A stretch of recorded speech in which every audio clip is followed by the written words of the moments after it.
want to talk about is embracing the mastermind. We are part of a group. We are part of this incredible mastermind. Josh talked about iron sharpens iron. My previous career, I had nothing to do with marketing. People taught me what SEO meant. I came into this and I had bought a small marketing company. They were in legal. The company I owned before, we used to do e-discovery and trial presentation, and we'd go into court and present evidence and all that kind of fun stuff. So I had the idea that I wanted to be in digital marketing. So I bought this small marketing company and somehow, some way, got into Josh's funnel and said, you know what? I have a meeting in Miami. I'm going to stop by this Roadmap Live thing. Check it out. So I come into the room. I have big ideas. I'm going to be great at this. I'm going to sell. And I walk into the room, and the first person I met was a gentleman by the name of Josh Konigsberg. I walk in and I'm thinking like, hey, I'm going to crush it. I'm going to do this. And then I meet this guy and I'm like, wow, he is on a completely different level. He understands this stuff on a different level. He can sell on a different level. He is just amazing, right? So like, part of me wanted to just whip my card out and give it to Josh. The other part of me wanted to run home and just create a new company. So I will stand up here in front of you, and I did. We did grow Acumen Legal Marketing. We were able to sell that for an exit. And I will tell you that Josh Konigsberg was one of the most critical people to my success in that. I became friends with Josh. Josh has become a personal mentor of mine. And embracing the mastermind, not just looking at them as competition. How many times have you heard Josh Nelson say, there's enough for all of us? So when you look at other people and you're like, listen, oh, they're my competitor or this, that, or the other thing, really lean in on those relationships, okay? Those relationships will help you get to the next level. And without Josh Konigsberg, I wouldn't be standing here today. The last thing I want to talk about is I will do the work, okay? Everything in the seven-figure agency, pre-positioning ourselves, all the inbound lead stuff is phenomenal, but it takes time. It takes a lot of time for it to really start to click and really start to grow. And it's going to help you get to those next levels and scale. But in the beginning, you have to do the work. It's difficult in the beginning as an entrepreneur. And I'm going to tell you a story about an entrepreneur who's in the room with us today. My fiance is in the room. My fiance is from Colombia. She's been here for a few years now, and she was working for a company when she first came here, and she was working in cleaning. And she came to me and she said, you know what? People are not doing this right. I see how many failures, I see the mistakes, I see quality control is low. So she also has 2 MBAs from Colombia. So she said, I'm going to create my own company. And I said, that's amazing. We should do that. Totally support you. But then there was, you know what, my English isn't perfect and I'm a little bit concerned. It's waters that I'm not used to. It's totally different than Colombia, right? And I said, listen, if you do the work and we come up with a plan and you stick to a structured plan, you will have success. I believe in you, you will have success. It's about 1.5 years later, and in the first year, she did over $300,000 in a cleaning company in revenue. Currently today has $30,000 recurring in cleaning contracts, which is just unheard of for a first-year service business. It's an amazing example of what happens when you do the work. Because what did we do? I told her, okay, we have to get out there and meet people. So she would spend days just going, getting crumble cookies, going to offices, dropping them off, saying hello, going to networking events, putting herself out there, getting outside her comfort zone. And she did the work and the results come. I get to talk about cold calling, right? Cold calling sucks. It's true. It does. It's not fun. It's not fun for anybody, okay? But what we're going to talk about today, and we're going to talk about the method today, is to simplify the cold calling process. When I call somebody, let's do a mock call right now. I call somebody, hey, this is Sean Denon from the Vet Marketing Firm, and I'm here to talk about your 2025 marketing and what we can do to help you and blah, blah, blah, blah. Click. How many times has that happened to somebody? Don't call me back. I'm not interested. The reason that we're getting that response is A, we're lacking confidence in our messaging, and B, we're calling without a purpose. And what I mean by calling with a purpose is when you call somebody, we don't want to position ourselves as what do we want. I'm calling you because I can help you. Nobody cares about what you want. What they want is business growth. What they want is consistency. What they want is knowledge, okay?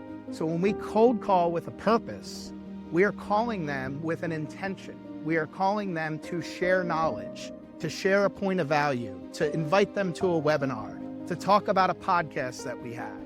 to talk about this recorded training that I just made, right? But when we're cold calling with a purpose, it simplifies the cold call process. So when we're in that stage of 20, 30, 40K, we're making things happen, we're doing things, we wear a lot of hats. We have to do this ourselves. But the method that I'm going to teach you today is not only something that you can implement for yourself today, and come to the Monday motivation calls. We have fun on those calls. I don't know for anybody else, there's a bunch of people here that do attend those. I want to see a lot more people in those calls because we're going to hold you accountable and we're going to talk about this and we're going to have group accountability. The mastermind, the people in this room, the people that are in your shoes, the people you can bounce ideas off of, the people that you can reach out to and say, hey, I'm struggling with this. We end every single Monday motivation call with stucks, okay? I don't want anyone to ever be stuck going into a week. It's Monday. We have to have clear. We have to have a path. We have to be ready, okay? So embrace your mastermind. Make those connections. Show up for the calls. Share in the Facebook group. Truly embrace the mastermind, because if not, whatever your fee is, whatever you're paying, whatever, to be part of this, you're just missing out. Okay, because all you're doing is downloading Go High Level templates, and that's not going to get it done, right? So embrace the mastermind. Most recently, it has been proven that in order to make a sale happen, to get a prospect's attention, to deliver your product and service that you're trying to do, it takes between 5 and 12 contacts to get that person. So if I'm calling and my cold call strategy is, hey, this is Sean Denham from the vet marketing firm, and I'm here to sell you marketing stuff, and they say, don't call me again, I'm not interested. It's one contact.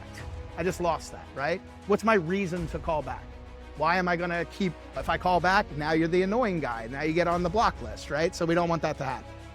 The Focus 30 method is about cold calling with a purpose. It's about having a reason to cold call, and it's about having a reason to follow up multiple times. And we're gonna walk through that, and we're gonna talk about how we can implement that. There's scripts on here. Adjust the script, make it your own, but the scripts are pretty universal, so they should apply to pretty much just about every niche. Okay, so I have 6 hours to cut down the tree. I'm going to spend the first 5 hours sharpening my axe. That was the theme of the last intensive. So first thing we want to do is create a point of value. I call it a POV, a point of value, okay? So whether it's a podcast, a webinar, a live free training, or even a recorded training, okay? I've had success jumping on Loom, recording an 8-minute video of the top 6 things a veterinary clinic should do for their Google business profile, and I send it out. And when I reach out to them, I'm very specific. I'm like, I have a 6-minute and 47-second recording for you to watch as a practice manager of things you can do to help your clinic. Who wouldn't say yes to that, right? That's just information. I'm not asking for anything. I'm not asking for a meeting. I'm not asking for their time, just sharing information.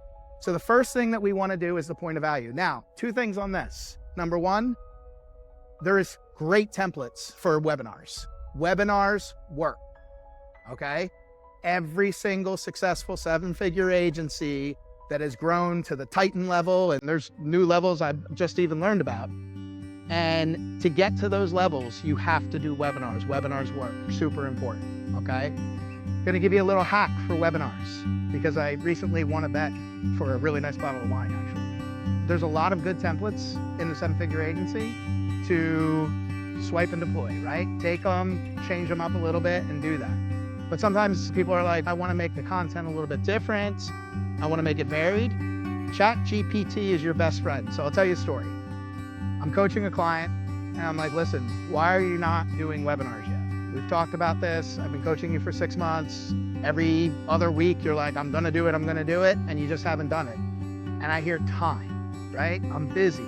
I have to do fulfillment. I'm doing client calls. I'm doing outreach. I'm wearing all these hats. I have no time. Well, ChatGPT is your best weapon. I have very specific prompts that you can use that I generated 12 webinars, 12 webinar ideas specific to my niche, all in less than an hour. So this person that I was working with, he owns a company. They work in adventure travel digital. I'm talking to him and I'm like, listen, you got to make the webinars. Why are you not doing this? He's like, oh, I don't have time. I can't come up with the topics. I can't. Okay, fine. So I said to ChatGPT, write me 12 webinar ideas using this brand, right? So ChatGPT is all about your input. So I told them who we are. We're a travel adventure marketing company for adventure travel company, blah, blah, blah, blah. So the whole time he's arguing with me that he doesn't have time to do this, I'm live on a Zoom with him doing this on ChatGPT. ChatGPT to come up with 12 ideas, using the brand, using everything in seconds. Amazing, right? So I share that with him and he's like, wow, that's incredible. Where'd that come from? I'm like, oh, I just thought of it right now. We make excuses. We make excuses for ourselves. So the next thing is, he's like, you know what? That's great, but where I get all the content, where I get the slides. Now, for me, I'm a short webinar format person, okay? I've always worked with lawyers and doctors. So my webinars are 25 to 30 minutes. I try to run them at lunchtime is when I have the most success to do them. So I said to ChatGPT, I copy and pasted each topic idea, and I said, write me 12 to 14 slides of content on this idea in seconds, content. So then I sent that to him, and I said, well, here's all your content. He's like, where'd that come from? I'm like, I just thought of it. He's like, okay.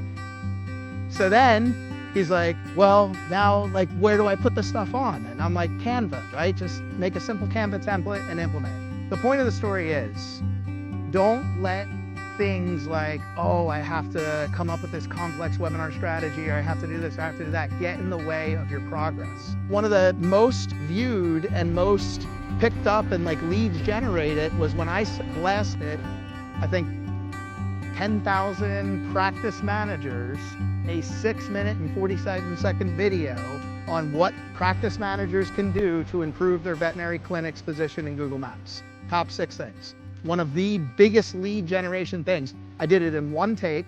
I jumped on Loom, I called up a Google business profile, and I just told them about reviews, and I told them about adding pictures and the most simple stuff, right? But that was the #1 lead generation thing that I've done.